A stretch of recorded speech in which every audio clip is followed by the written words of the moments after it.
তাও বুঝলো না মসজিদ সব ওই জিল্লার রাস্তায় দরকার আমার সুরে ফাতে 3 জায়গা পাল আম তো সুরে ভুলে আছি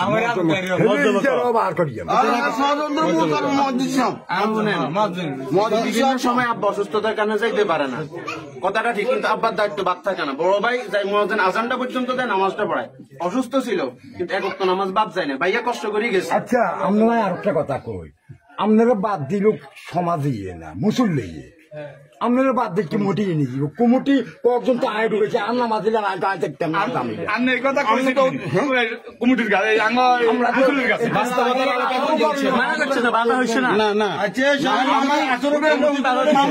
আমার প্রশ্ন করি, তোমরা কার কথা কই না?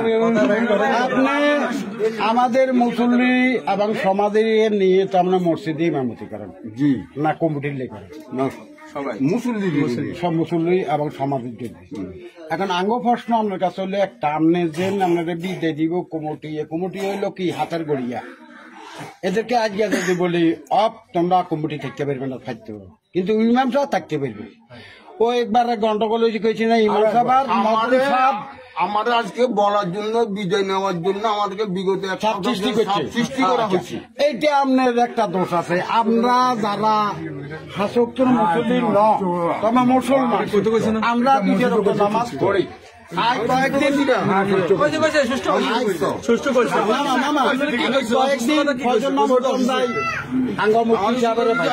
অসুস্থ আমি বিদেশে সভাপতি শিখে দিয়েছে, বাসাতে শিখে দিয়েছে। আমাদের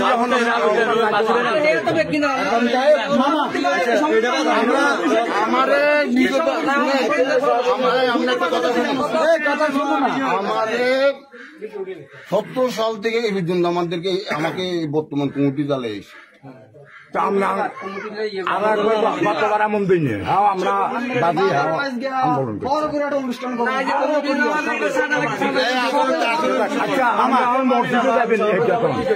আপনারা আমি যাবো,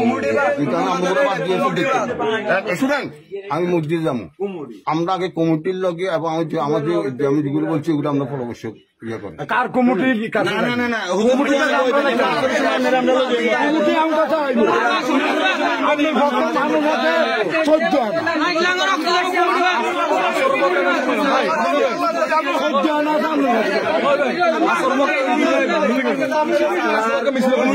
কোনো সমস্যা হলে সেটা আমরা দেখবো, মুসল্লি দেখবে।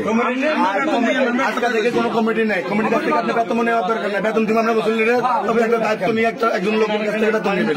মসজিদের কমিটির থেকে কোনো টাকা দেওয়া লাগবে না, মসজিদের রুম সবকিছু তো আমরা জানি, কোন খাতে কত টাকা ক্ষয় সবকিছু তো আমরা জানি। এখন কথা হইব আপনি নামাজ পড়াইবেন মুসল্লিরা।